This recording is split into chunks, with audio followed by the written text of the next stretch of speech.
এই পৃথিবীতে প্রত্যেকটা মানুষের কাছে ভালো হওয়াটা একটা বোকামি। আগে অনেক মন খারাপ লাগতো, কারোর সাথে মিশতে না পারলে, কথা না বলতে পারলে সে হয়তো আমার সম্পর্কে কি ভাববে, ভাবনা চিন্তাগুলো করতে করতে নিজের জন্য কখনো সময় বের করে নিজের কথা কখনোই ভাবা হয়। পরিবারের মানুষগুলোর জন্য এক সময় করতে করতে নিজের দিকেই তাকাতে ভুলে যাই হোক, মানুষ অনেক দিক দিয়ে আঘাত দিয়েছে, মানুষের অনেক আঘাত সহ্য করে আজকে এখন আর তেমন কারোর সাথে মিশতে ভালো লাগে। আমার সাথে মানুষের দূরত্বটা বেড়েছে বলেই আজকে আমি সোশ্যাল মিডিয়ায় নিজের মতো করে সুন্দরভাবে ভিডিও করে টাইম টু টাইম এখানে আপলোড করতে পারি। পর্যন্ত যেহেতু বাইরে থাকি তাই আমার এই কাজটার জন্য কাউকে কৈফিয়ত দিতে হয়নি। তবে এমন কিছু কিছু মানুষ আছে যারা আমার প্রত্যেকটি ভিডিও দেখে অথচ তারা কমেন্ট করে না। কিছু কিছু মানুষ আমার সাথে ওপরে অনেকটা বেশি পিরিত দেখায় কিন্তু ভিতরে তাদের সবসময় শয়তানিতে ভরা থাকে। এক সময় এই মানুষগুলো এক একজনের সাথে পিরিতটা দেখায় বেশি, যখন আমার সাথে সম্পর্ক খারাপ হয় তখন অন্য কারোর সাথে তাদের সম্পর্কটা ভালো হয়। এই মানুষগুলোর মুখোশটা যখনই চিনতে শিখেছি তখন থেকে তাদের কাছ থেকে দূরে সরে এসে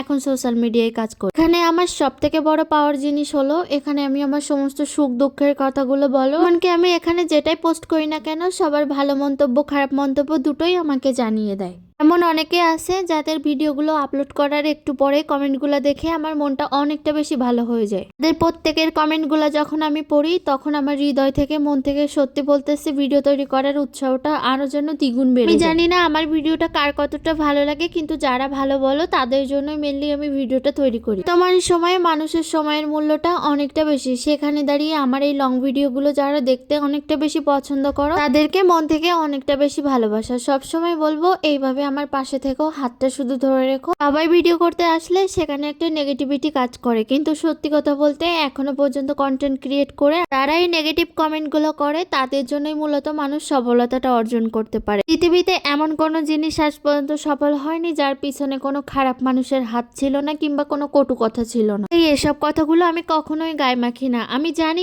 অনেক মানুষ আছে যারা আমার পিঠ পিছনে বলে আমি কত টাকা ইনকাম করেছি, ভিডিও করে কি কি করতেছি, আজ পর্যন্ত কত টাকা আমার এসেছে, সমস্ত কিছু তাদেরকে কৈফিয়ত দেওয়ার জন্য তারা লোক লাগিয়ে রেখেছে। নিজের বাড়ির খেয়ে নিজের পরে লোকের বদনাম কখনোই আমি করি না, আর লোকের এই বদনাম করা জিনিসটাও আমি পছন্দ করি না। আমি মেয়েটা অনেকটা বেশি সাধারণ, অনেকে আছে আমার সাথে মিশতেও ইচ্ছা করে না তাদের কারণ আমি অনেকটা বেশি সাধারণ। আমি তাদেরকে একটা কথা বলতে চাই, আমার স্বামী যতটুকু সামর্থ্য আছে তার ভিতরে আমাকে যতটুকু সাজলে মানাই, যতটুকু করলে মানাই আমি ঠিক ততটাই করব। আমার হাজবেন্ড সবসময় আমাকে একটা কথা বলে, লোকের কথা শুনে কখনো নাচবে না, সেটা যে কোনো বিষয় হোক না কেন। কেউ তোমাকে খেতেও দেয় না, কেউ তোমাকে পড়তেও দেয় না, তাই কে কি বললো কার কথাগুলো তোমাকে সেসব বিষয়ে কান না দিয়ে সেইটুকু সময়ের ভিতরে তুমি তোমার সংসারের কাজ করো, সেটা তোমার অনেকটা বেশি ভালো লাগবে, প্লাস তোমার সংসারটাও সুন্দর করে গোছানো থাকবে। অনেক কথা মন থেকে বলে ফেলেছি, যদি ভালো না লাগে সবাই প্লিজ একটু ক্ষমা করে দিও, যেহেতু তোমাদের এই কথাগুলো বলাটা আমার উচিত হয়নি। কালকে অনেকটা বেশি মন খারাপ লাগতেছিল, তাই বিকাল বেলার দিকে আমি আর আমার হাজবেন্ড আর আমার ছেলে মিলে চলে গেছিলাম দক্ষিণেশ্বরে।